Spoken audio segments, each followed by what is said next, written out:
When we originally got the National Park Service grant to restore the Meadow Gold sign, it was going to be on site, on its original location.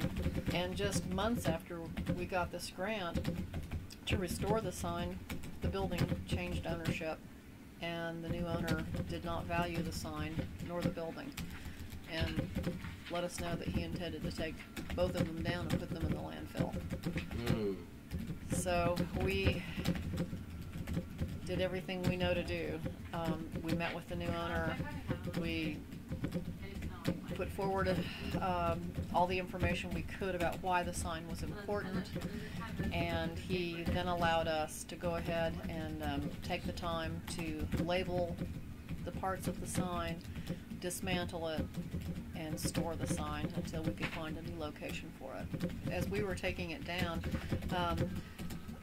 Claude Neon's workers, they had a compressor thing or something set up there, and they hooked it up to these various parts, and it just still glowed again. And all that framework that was part of the original sign was all galvanized steel, and everything was in excellent shape with the exception of the bolts that bolted the cross pieces together.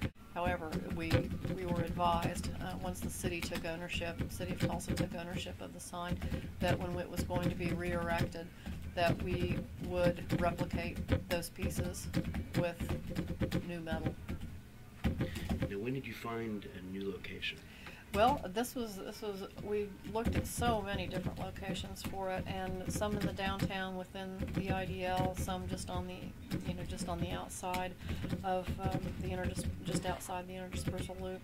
But then finally, Mr. Farrell, who owns the restaurant at 11th and Peoria, said, "I have a piece of parking lot that I own the land, and I would be willing to donate that land if you'll put the Meadow Gold sign there."